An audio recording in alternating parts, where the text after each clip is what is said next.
The look on Aunt Celia's face was worth every sleepless night, every eye roll, every moment I questioned my path over the last 6 years. But let me start from the beginning. My name is Emily Kim, and I've never done things the conventional way. While my cousins were attending elite universities on the East Coast, I stayed in Seattle, working full-time at my family's biotech manufacturing firm, Everlyn Labs. At night, I enrolled in an online program focused on automation engineering, not because I wasn't accepted to top schools. I was, but because I saw a different future than they did. I believed the future of biotech wouldn't be led by outdated routines. It would be transformed by robotics, machine learning, and smart systems. To shape that future, I needed to understand both the science and the day-to-day realities of production. Still chasing your virtual fantasy degree? Aunt Celia would sneer when she passed my office, now filled with wires, code, and prototypes. She had inherited the company after my mom. Her younger sister passed away from cancer in 2019. The 12% stake left to me was treated as symbolic at best. Biotech thrives on reputation, Emily, she'd tell the board, not garage ideas and online certificates. But while she dismissed me, I was paying attention, watching other firms wrestle with the same issues we had: bottlenecks, contamination, inconsistency. I studied them, and I knew we could beat them with the right tech. My cousin Evan, Aunt Celia's pride and joy, laughed at me once in the cafeteria. Freshly minted from Wharton and already promoted to COO, he said, "She's never giving control to someone who graduated from Zoom U." I didn't respond, I just worked. And when I patented a system that boosted output by 300% and slashed overhead, the board finally looked to me, not as a backup, but as the future. I wasn't the girl with the online degree anymore. I was the woman who saved their legacy. Her company. That's what they all called it. They forgot that my mother was the one who turned Everlyn Labs from a tiny regional lab into a competitive biotech force. They forgot that her shares, now mine, were earned with vision and risk, not vanity and titles. But I didn't forget, and I hadn't been wasting my time. For 3 years, while the rest of the company dismissed me as the tech-obsessed niece, I worked quietly, methodically, on a project that could change everything. By day, I was just Emily Kim, a mid-level employee buried in quality control. By night, in my one-bedroom Seattle apartment turned makeshift lab, I was building a revolution. I called it AI and NI, Adaptive Neurointelligence System. Not just another automation tool, ANICE was an AI-powered manufacturing brain. It could self-diagnose production errors before they happened, recalibrate drug formulations in real time, and optimize efficiency far beyond current industry standards, all while surpassing FDA compliance thresholds. I filed the patent under my name alone. Aunt Celia never asked me to sign an IP agreement for after-hours work. She thought my side projects were beneath her attention. That arrogance would cost her everything. The same week my patent was approved, Everlyn Labs hit a crisis. Our biggest competitor rolled out a new semi-automated platform, slashing their production costs by 30%. Our stock tumbled. Investors panicked. Aunt Celia called an emergency shareholder meeting. I sat quietly in the back as she stumbled through a weak promise of streamlined protocols. Michael, her golden boy COO, and my cousin fidgeted nervously beside her. They didn't know 3 batches had failed FDA quality checks that very week. I did. I'd flagged the reports myself. "Perhaps," I said aloud, voice steady, cutting through the tension, "we should discuss alternative solutions." Celia's head snapped toward me. "This isn't the time for your theories, Emily." I stood. "Actually, it's exactly the time, especially since you've been hiding batch failures from the board." Gasps. A low murmur spread across the room. "Sit down," Michael said stiffly. "This isn't your arena." "Maybe it wasn't," I replied, opening my briefcase, "until I brought the solution your company is now desperate for." I pulled out the patent, my name stamped across the top. I connected my laptop to the projector. "Let me introduce you to ANIC's Alive, operational platform I've been quietly testing in a restricted section of our facility." Celia went pale. "You did what?" she hissed. I smiled. As quality control supervisor, I have contractual authority to implement test systems. You signed off on that clause yourself.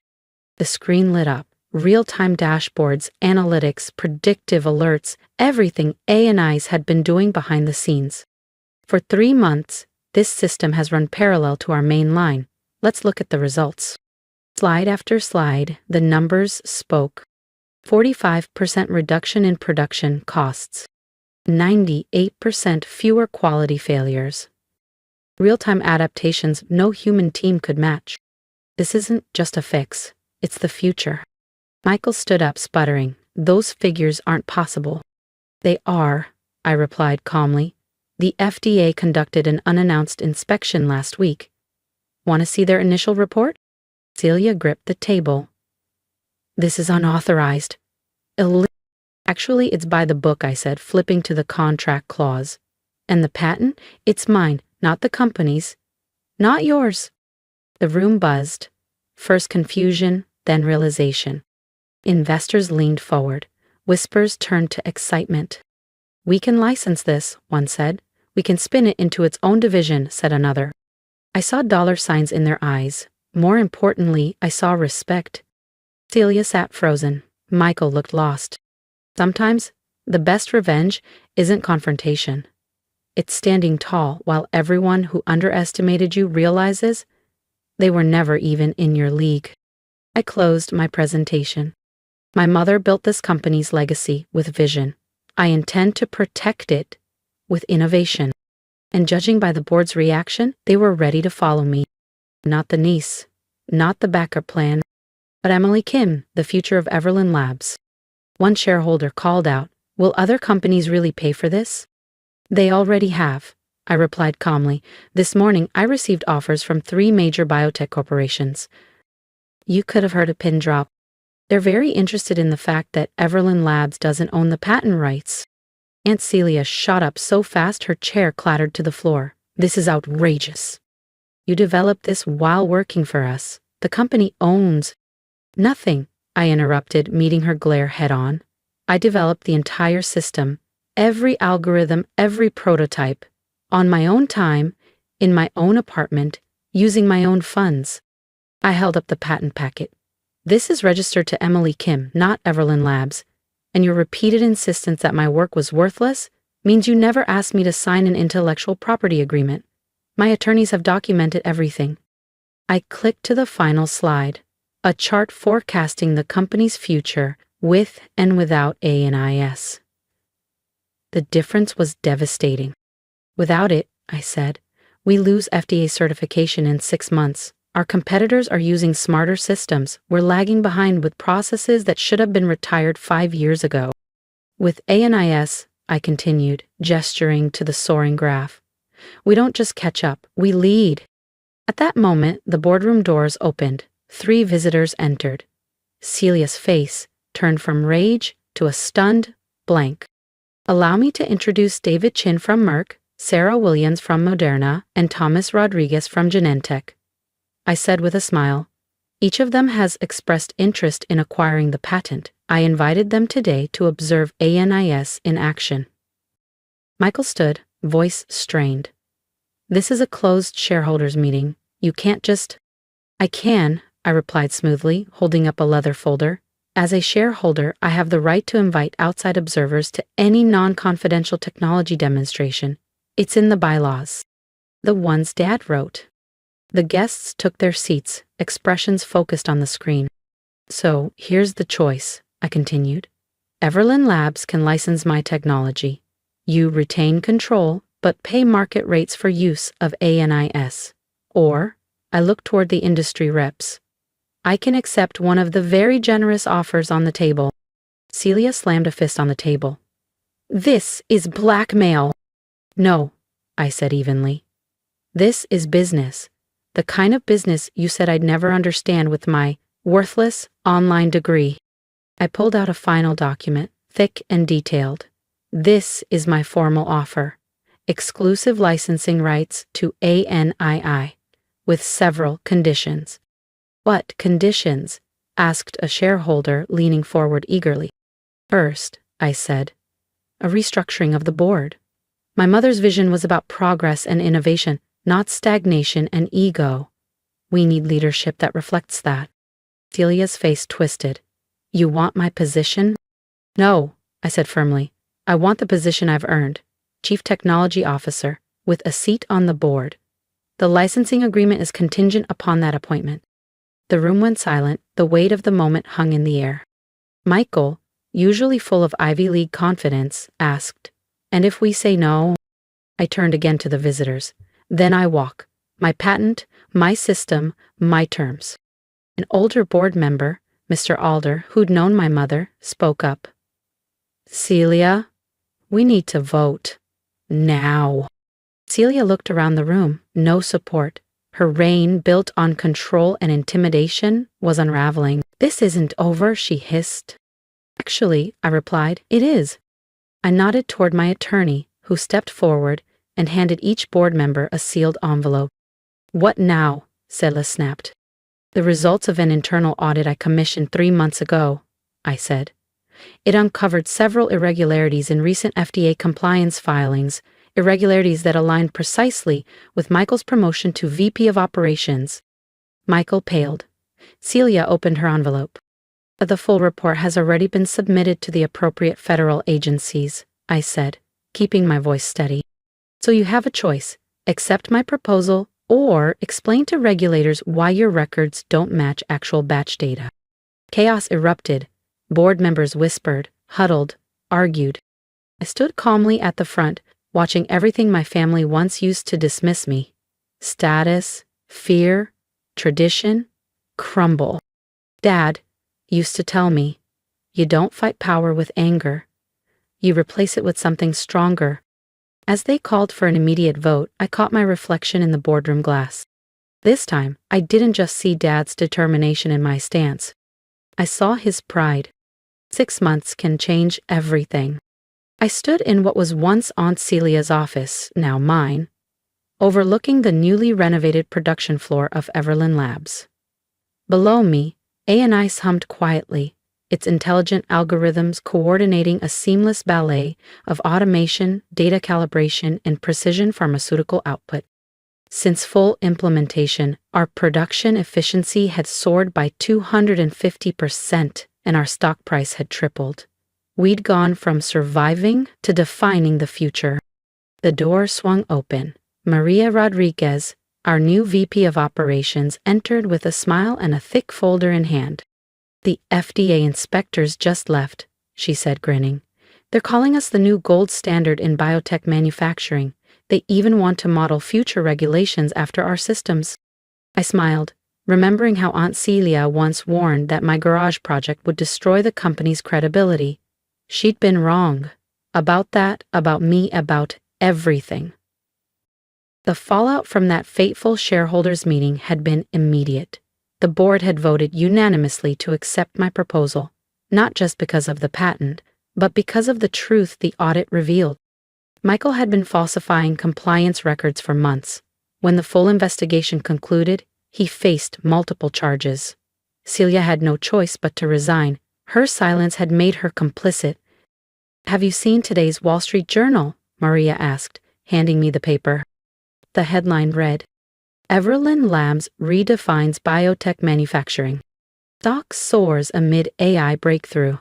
Beneath that, in smaller print, "Former CEO Celia Whitman under sex scrutiny in separate venture."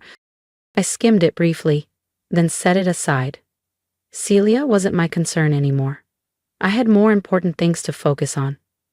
Like the Emily Kim Innovation Fellowship, launched in my mother's name, offering scholarships to students pursuing biotech automation, especially those from non-traditional backgrounds. My phone buzzed. A message from Dr. Sarah Chin at MIT. Her team wanted to collaborate on expanding ANIS into CRISPR and cell therapy manufacturing. 5 years ago, I couldn't have gotten MIT to answer my emails. Now they were calling me. A knock on the door broke my train of thought. To my surprise, it was Aunt Helen, Celia's sister and longtime silent observer. "Emily," she said gently, "do you have a moment?" I gestured for her to sit across from me. She hesitated, clearly uneasy in the space where her sister once ruled. "I wanted to thank you," she began quietly, "for what you did for Liam." Leia, Sully's younger son, had always been different from the rest of the family. Quiet, technical, hands-on. He'd been taking online courses in robotics engineering for years, hiding them from his mother. After the leadership transition, I found his job application rejected under Celia's orders. I brought him into the tech division. Now, Liam was thriving. "Liam earned his place," I said simply, "just like everyone else here." Helen's eyes watered. Celia was wrong. About education, about you, about how this company should be run. She paused. "Your mother would be proud." Would she? I glanced around the office. The heavy oak furniture was gone. The space was bright, open, filled with technical schematics, digital dashboards, and photographs of our diverse engineering teams. The values she raised me with, integrity, vision, and self-determination, were alive in every inch of this building. A soft chime came from my desktop. ANIS had just corrected a pressure variance in one of our clean rooms in real time. Another quiet miracle. Another reason I'd never regret the road I took. "Celia?" I asked, though I already knew. Industry newsletters tracked her every failed startup, each doomed by her refusal to adapt. "She's adjusting," Helen said carefully. "The SEC investigation's taking its toll, but maybe it's what she needed. She's finally starting to see the world's changed." And it had. Everland Labs wasn't just a family business anymore.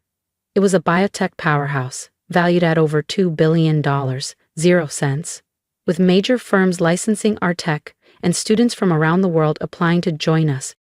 My assistant buzzed in. The quarterly board meeting was about to start. Helen stood. "I heard about your scholarship fund," she said at the door. Celia saw it too. She never said anything, but I think she finally understands what she missed. After she left, I walked down to the production floor. No one looked up. That was a good thing. They were too focused, too passionate, too proud of their roles in shaping this new era. Liam was at his station, calibrating one of ANIS's sensory modules. His online degree in robotics engineering was framed on the wall, just like mine upstairs. "How's the calibration?" I asked. He grinned, eyes sparkling. "Almost too perfect. Just the way we built it." The AI suggested a sensor realignment, improving accuracy by another 3%. I watched ANIS adapt in real time, still amazed that what began as messy sketches taped to my apartment wall had grown into this. An industry-redefining system now studied by MIT and benchmarked by the FDA. The future of biotech manufacturing, born from the persistence of a young woman with an online degree, who simply refused to believe her education was worthless. Back upstairs, I opened my desk drawer and pulled out an old nameplate once displayed on Aunt Celia's desk. Celia Whitman, CEO, embossed in thick, gleaming brass. I dropped it in the recycling bin without a second glance. The nameplate on my desk was simpler, sleek, clean. Emily Kim, Chief Technology Officer. Beneath it was a small inscription, the first line of code I ever wrote for ANIS, back when it was only a dream, and a few notes in the margins of my class lectures. The quarterly board meeting would begin soon. Another record-breaking quarter, more innovations to unveil. But first, I drafted a quick message to the head of our scholarship program. Double the number of online degree scholarships next year. And add this to the application. No degree is worthless if you have the vision to use it. Because the real triumph wasn't revenge, it was transformation. Success isn't defined by the school you attended, but by the courage to build something meaningful from what you've learned. And Celia had been right about one thing. Tradition did matter in biotech, but she forgot. Every tradition begins with someone daring to break the mold. As I walked toward the boardroom, I passed our newly updated mission statement. Everland Labs, where innovation meets integrity. And beneath it, in smaller print, the words, "My mother lived by." Education is never worthless. Vision is priceless. She'd been right all along.